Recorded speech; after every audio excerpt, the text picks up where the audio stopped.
بتعمل ايه يا صوفي؟ انت بتجيب الشوز؟ بتجيب الشوز عشان نمشي باي؟ وانت يا سيمو فين الشوز بتاعتك؟ فين الشوزة؟ هم؟ بص يا دي سفيان قاعد بيلبس نفسه الجزمة. السلام عليكم ورحمة الله وبركاته. ازيكم يا حبايبي، عاملين ايه؟ النهاردة فيديو جديد.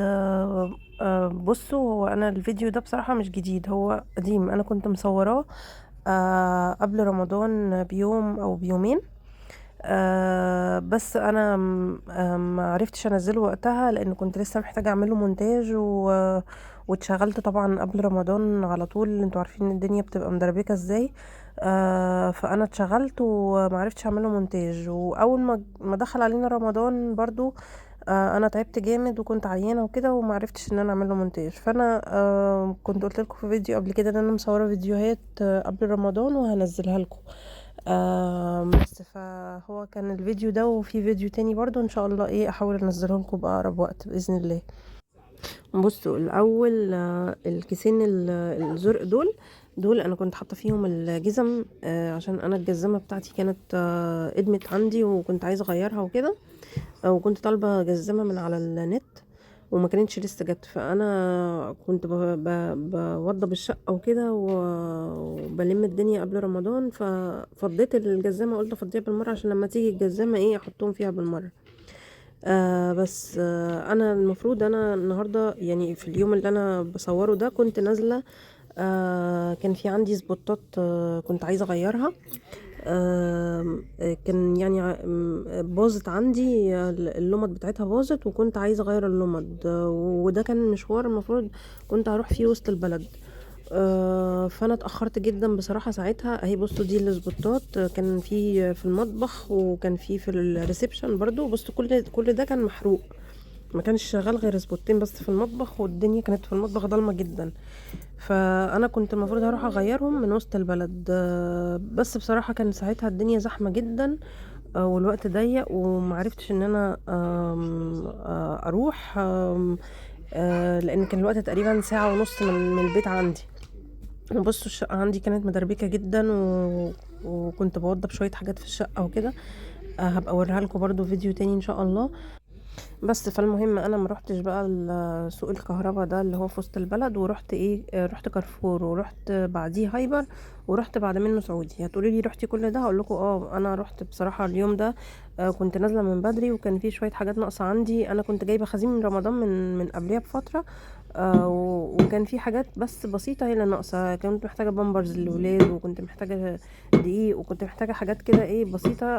قلت ايه، اروح اخلص نفسي في اليوم ده يعني. بس وفي هديه كمان انا خدتها في وسط اليوم، هبقى اوريها لكم برضو، بس هوريها لكم بقى ايه في اخر الفيديو ان شاء الله.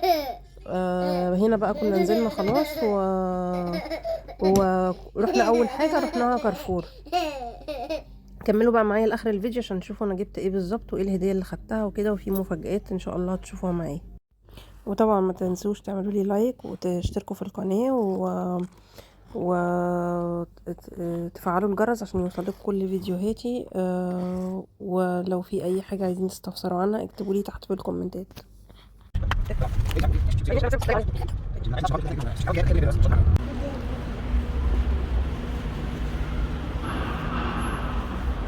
سيمو سيمو ماما،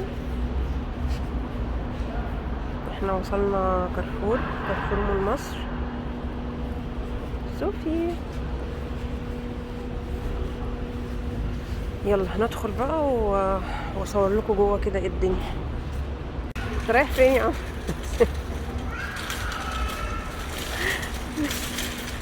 الله ايه، طب خلي بالك العربيه اتفضل عدي.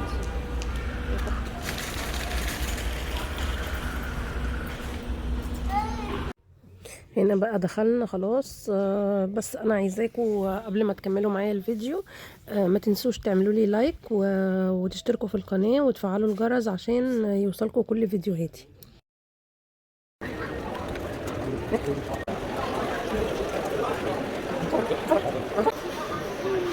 بصوا بقى، انا اول ما دخلت هنا كان لقيت الزيت اللي هو زيت كريستال، زيت ذرة. ده كان عليه عرض ب185 جنيه، اللي هو ال2 لتر وربع. وبعدين كان في كمان المكرونات دي، مكرونه نازله جديد بس انا مش ما جربتهاش بصراحه قبل كده. عايزاكم انتوا بقى قولوا لي لو جربتوها وحلوه، قولوا لي اذا كانت حلوه ولا وحشه. دي لا، ما كانتش دي الملكه، دي مكرونه الملكه، مش عارفه غيروا شكلها، مش عارفه دي ايه نظامها. دي كانت التونه، اسمها دولفين، كان عليها عرض ب39 جنيه، بس انا برضو ما بستخدمهاش، انا بجيب تونه عافيه. ده دي المكرونه الملكه، كان عليها عرض ب8 ونص، بس مش عارفه ايه الفرق بينها وبين اللبني دي بصراحه. انا اللي كان قصدي عليها اللي هي نازله جديد اسمها كايرو. دي بيقولوا عليها حلوه بس انا ما جربتهاش، اللي جربها يقول لي ايه اذا كانت حلوه ولا وحشه. ده كان الرز برضو كان عليه عرض. ده رز زمزم 5 كيلو، انا بجيب بصراحه رز الضحى او رز الساعه. ده كان ال5 كيلو، كانوا ب130 جنيه. دي برضو كانت مربى هيرو، انواع مختلفة كان عليها عرض. بس ودي بقى شوكولاتات وحاجات كده. انا بصراحة كنت ايه يعني خدت لفة سريعة، ما طولتش عشان انا ما كنتش زي ما قلت لكم، ما كنتش محتاجة حاجات اساسية كتير يعني. بس انا ايه قلت اصور لكم بالمرة الاسعار وتشوفوها. فهسيبكم كده بقى انتوا ايه تتفرجوا وتشوفوا الاسعار وتشوفوا إيه الدنيا ولو في حاجة كده عايزة اقول لكم عليها هتلاقوني قلت لكم عليها على طول.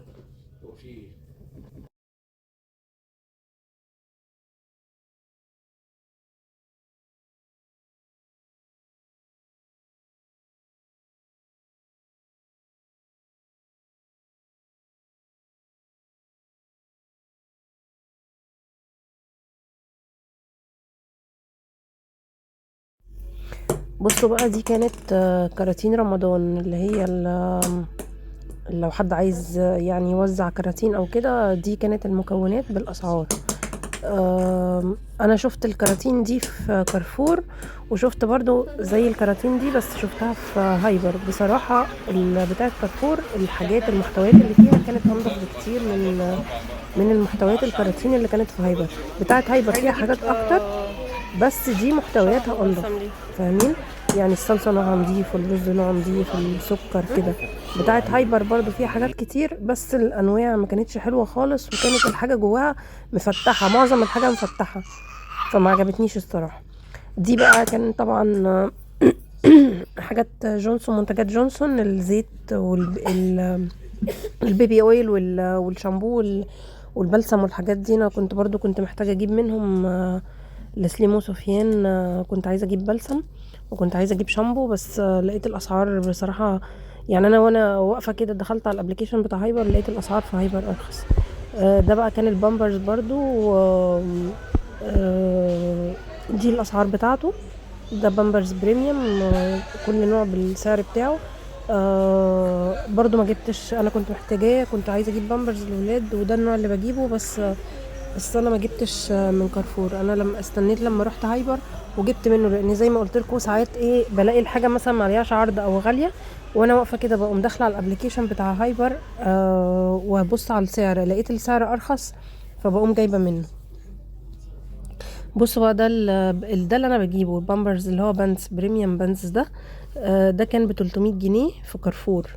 انا لما رحت هايبر لقيته ارخص، لقيته ب277.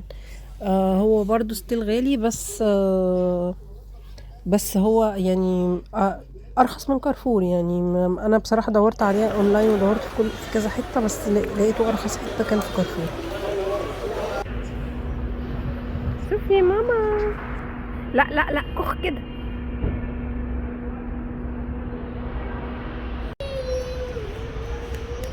ابنك حط لك ال5 جنيه في الكبوت والملتهاي.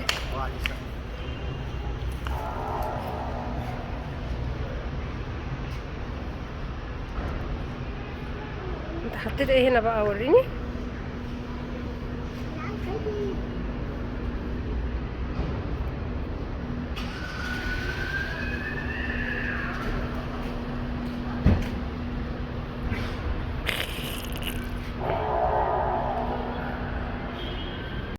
هنا بقى كنا خلصنا خلاص في كارفور وكان عمرو بيفضي الحاجة اللي جبناها بيفضيها في شنطة العربية، وكنا هنطلع على هايبر.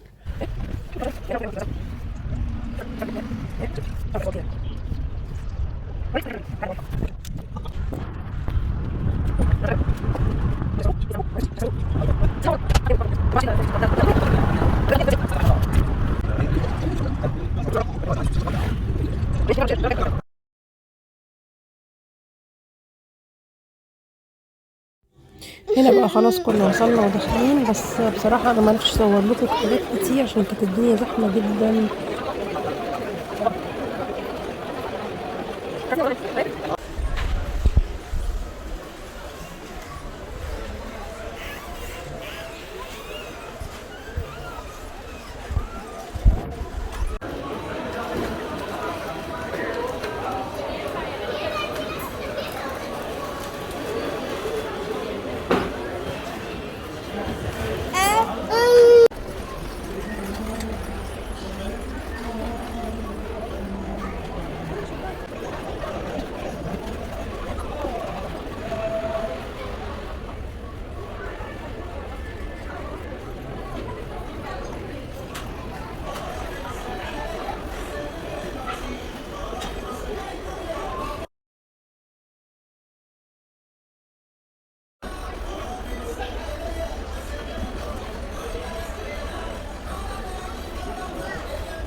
بصوا بقى الحاجات دي، انا بصراحة كان نفسي اجيب قوي واحد لرمضان، بس بصراحة لقيته غالي جدا. يعني انا كنت شايفاه السنة اللي فاتت كان ب200 وحاجة او ب300 جنيه، ولقيته السنة دي اسعاره معدية. ده ديسبنسر كده بتحط فيه العصير، بيبقى شكله حلو يعني ديكور، بس لقيته غالي كده طبعا مجبتوش. قضيتها بقى باللي عندي وخلاص. انا عندي كان ازايز وحاجات كده شفاشق لرمضان، قضيت بيها. دي بقى كمان كانت انا كنت عايزه اجيب شاور جل وهاند ووش وكده، فدي كانت الانواع بالاسعار بتاعتها. كان في حاجات عليها عروض آم، يعني جبت منهم حاجات هوريها لكم برضو ايه لما اروح ان شاء الله.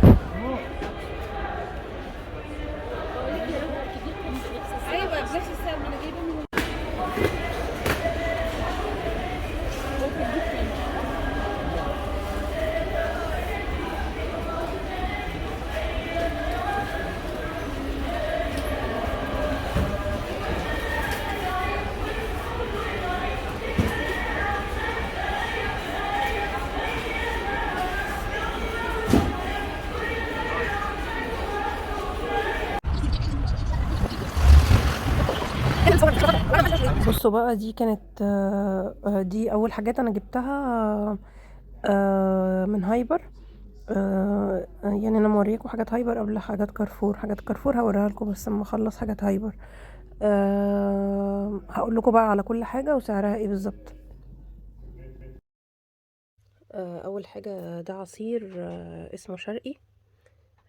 ده عصير مانجا، ده زي الشربات كده، او زي عصير اللي هو فيتراك والحاجات دي اللي هي بتحطي تلت الكوبايه والتلتين ميه. بيحتاجش سكر بيحتاجش اي حاجه، بس بصراحه كنت مجرباه السنه اللي فاتت في رمضان وكان طعمه تحفه. يعني كان يعني انا جربت فيتراك بس ده بصراحه احلى بكتير. ده كان تقريبا ب36 حاجه كده يعني. مش فاكره بالظبط بصراحه سعره، الفاتوره مش لاقياها. بس هو انا فاكره ان هو كان في رينج 34 36 في الرينج ده. دي جبنه رومي. انا بصراحه بجيبها وبشيلها في الفريزر. يعني انا يعني جبت منها طبقين، أه بشيلهم في الفريزر وبسحب منهم يعني. بس لازم طبعا تنزليها في التلاجة من قبليها قبل ما تستخدميها، عشان لو نزلتيها على الاكل على طول او نزلتيها سبتيها بره التلاجة كده مش هتبقى حلوة يعني. دي كانت الكيلو عامل 150، بس بصراحة طعمها حلو جدا يعني. دي زبدة نيوزيلندي، الكيلو عامل 240. انا برضو السنة اللي فاتت كنت مجرباها، وكنت مجربة بتاعة كارفور. بصراحة بتاعة كارفور كانت عجباني اكتر، بس هي مش فارقة قوي عن دي. بس انا ما لقيتش في كارفور، يعني ما كانش فيه في كارفور. كانوا قايلين لي بقالهم فتره مش بينزلوا زبده نيوزيلندي. فجبتها من هايبر. دي بقى بستخدمها في الحلويات بقى بتاعت رمضان. ده بقى هاند ووش بتاع لوكس، انا بستخدمه بصراحه على طول، بس اول مره اجرب اللون ده الاصفر ده. تقريبا ده نازل جديد، يعني كنت بجيب دايما الموف او الابيض. وفي برضو البينك بتاعه ده ريحته ليمون، ريحته تحفه، عجبتني جدا. برضو كان نزل عليه خصم، هو تقريبا ب43 او حاجه كده. في هاند ووش تاني برضو جبته، كان نزل عليه خصم جامد جدا، بس لسه ما جربتوش. لسه هجربه. اللي هو بتاع جونسون. ده بقى كان من حاجة و50، نازل ل23 جنيه. وعلى فكرة في هايبر عاملين اوفر على منتجات جونسون. لو اشتريت حاجات من جونسون ب200 جنيه، بتكسب فاوتشر يا اما ب1000 جنيه، يا اما هدايا تانية، هدايا عينية يعني. بس انا ما كنتش محتاجة بصراحة حاجة، فما جبتش غير دي بس يعني. تمام. شامبو كلير، هو بيستخدمه على طول الصراحة. وانا كنت شفته قبليها في كارفور، كان ب85 جنيه. لما رحت هايبر لقيته ب80. ده 600 ملي. بس فجبت منه واحدة. آه، وانا جبت ليا شامبو سانسيلك ده 600 ملي برضو تقريبا. 600 ملي ده كان عامل حاجة و60 بعد حاجة و80.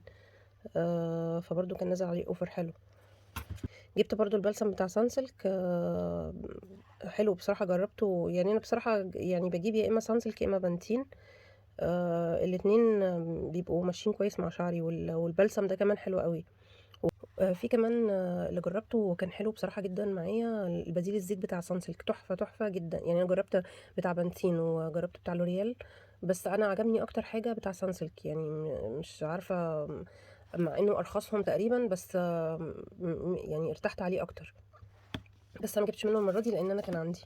في برضو من الحاجات اللي ما بستغناش عنها الشاور جel ده بتاع كامي. واللون ده بالذات، يعني اللون الاحمر ده انا على طول بجيبه. ده لتر، دي عبوه لتر، دي ب75 جنيه. برضو انا جربت شاور جel كتير بتاع لوكس وبتاع كذا حاجه، بس ده نفس الجوده تقريبا. ويعتبر يعني اوفرهم، يعني هو الازازه دي بتقعد معايا كتير جدا. او ب75 جنيه برضو كان نازل عليها اوفر. جبت كمان للولاد شامبو سانوسين ده، بس ان شامبو ده انا برضو بستخدمه لهم على طول من ساعه ما اتولدوا، وانا ما بغيروش بصراحه يعني. بالنسبه بقى للدايبرز، انا بصراحه بستخدم بامبرز اللي هو البريميوم. آه، ده تقريبا من ساعه ما اتولدوا يعني. الاول كنت بستخدم اللي هو كان في اللي هو بتاع حديث الولادة ده، اللي هو ليه فتحة للسرة. ده انا كنت بستخدمه على طول اول ما اتولدوا. اما كبروا شوية بدأت اغير بقى، يعني جربت بيبي فاين، جربت بامبرز. اكتر حاجة بصراحة ارتحت فيها البامبرز اللي هو البريميوم ده. بس انا بقالي فترة بجيب اللي هو البانتس اللي هو بيتلبس على طول، ده بصراحة مريحني جدا. وخصوصا ان هم كبروا وبقوا متعبين في التغيير وكده، فده بيريحني جدا. ده جبت منه 4 باكيتات. انا كنت اخر مره جايباه كان ب220.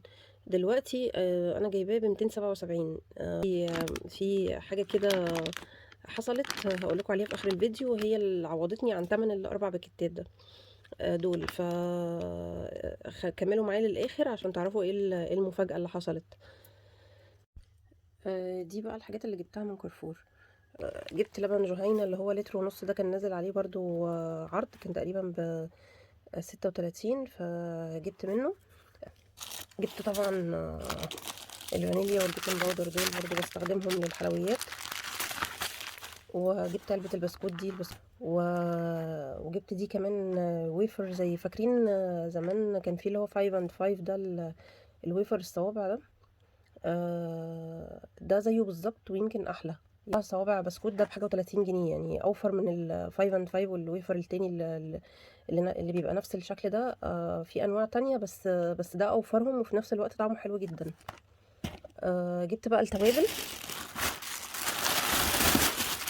هو انا بصراحه عندي توابل كتير، بس دي حاجات كانت ناقصاني يعني. انا جبت فلفل اسود حصى، ده بجيبه وبطحنه.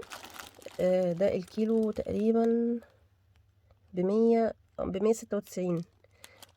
ده 270 جرام، تقريبا 270 جرام. عمل 55 جنيه. ده انا بشيله برطمان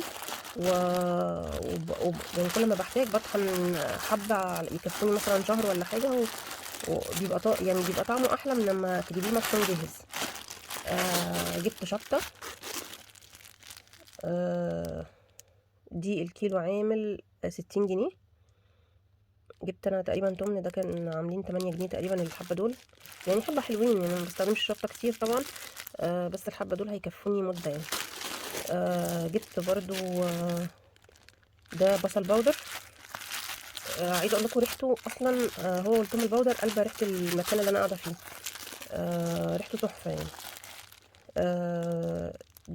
ده الكيلو ب70. الحبه دول عملوا تقريبا 13 جنيه. وده الثوم الباودر. ده الكيلو ب150، والحبه دول برضو عملوا دي 28 ب28 جنيه. دول تقريبا 186 جرام. وجبت كزبره ناشفه. دي الكيلو ب100 جنيه.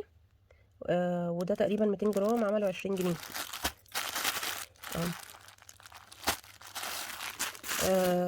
اخر حاجه بقى جبتها من كارفور كانت دقيق الضحى. ده كان عليه اوفر، كان ب21 وحاجه. جبت كميه برضو خليتها عشان بحتاجها بقى في الحلويات بتاعه رمضان وكده. فجبت 10 كيلو. انا اصلا الدقيق يعني ممكن، يعني انا مثلا كنت جايبه السنه اللي فاتت في رمضان برضو 10 كيلو، قعدوا معايا السنه كلها يعني لسه خلصان اخر كيس من قريب جدا. فجبت 10 كيلو برضو، قلت اخليه عندي ايه، محدش ضامن الظروف بقى بالسعر يبقى بكام. هو كان ب21 ونص تقريبا. ثواني اتاكد. الكيلو ب22 جنيه. بس فدي كانت كل الحاجه اللي انا جبتها من كارفور. دي بقى الحاجه اللي انا جبتها من سعودي. بصراحه انا كنت رايحه سعودي اصلا عشان اجيب بطه. كنت عايزه اجيب بطايه عشان كنت اعملها اول يوم رمضان. بس ما لقيتش. فكنت عايزه اجيب بطايه، كنت عايزه اجيب سمبوسك. فما لقيتش البط، فجبت الحاجات دي. ده الاول دي ملوخيه جبريكس. بصراحه انا ما بستخدمش غيرها، يعني لو مش فريش بجيب اللي هي الجبريكس دي، بتنجز معايا وطعمها بصراحه حلو جدا جدا جدا يعني. ده الكيس عامل 11 جنيه. ده بقى رواق طري. نوع اسمه كرمة الشام. انا النوع ده بصراحه كنت في مره مزنوقه وكنت عايزه اعمل رقاق، وما ما كانش في حد عنده وما كنتش لاقياه. فقلت اجرب ده، فجبته وجربته وكان بصراحه حلو جدا. اللفه دي تقريبا نص كيلو، فيها حوالي 8 رقاقات كبار، يعني يعملوا صينيه، يعني اللفه دي تعمل صينيه كبيره. طعمه حلو جدا، وجبت منه 2. دي اللفة كان عليه خصم. اللفة كانت ب31 جنيه، نزل عليها خصم 5 جنيه، بقت ب26 جنيه. فجبت منها 2.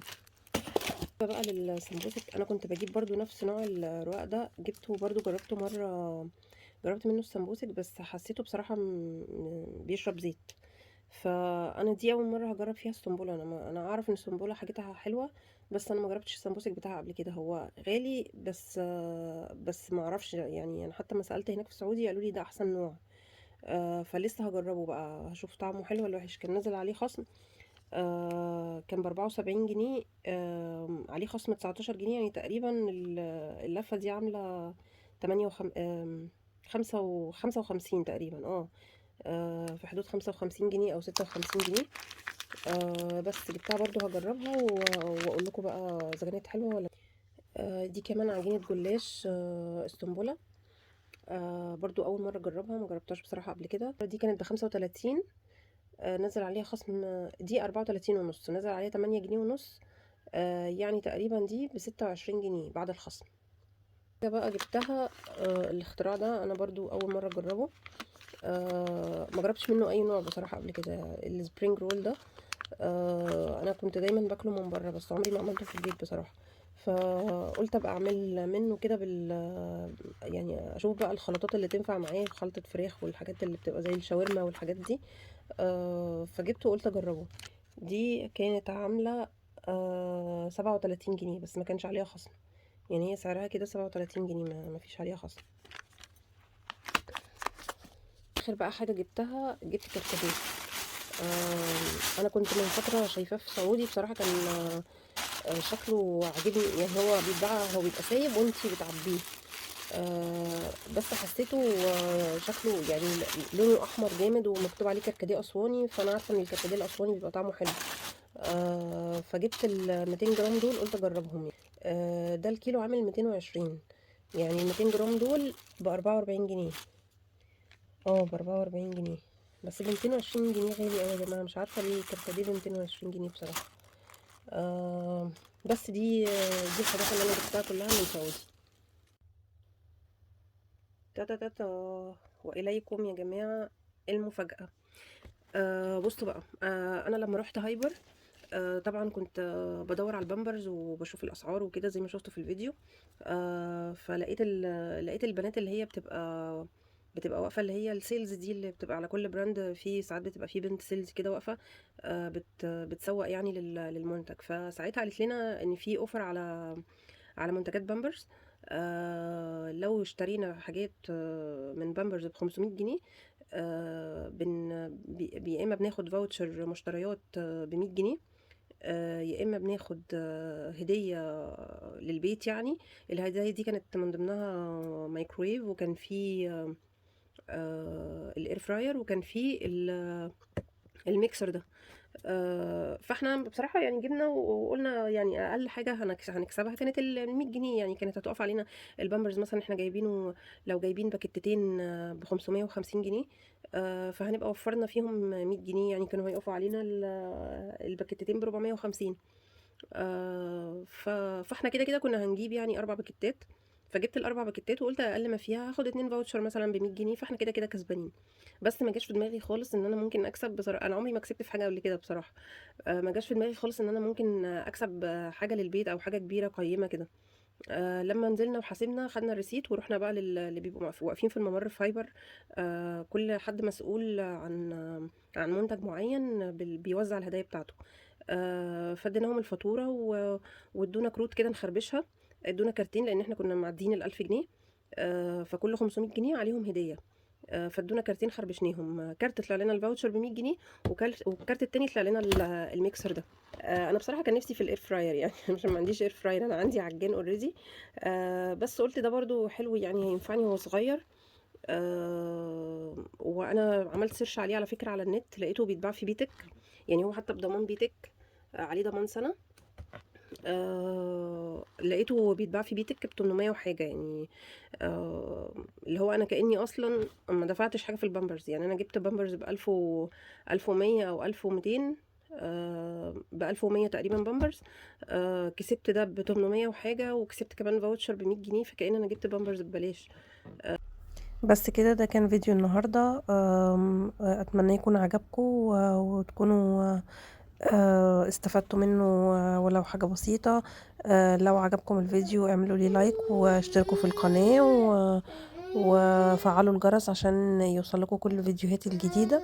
ولو في أي حاجة عايزين تسألوا عنها اسألوني عنها في الكومنتات. باي باي.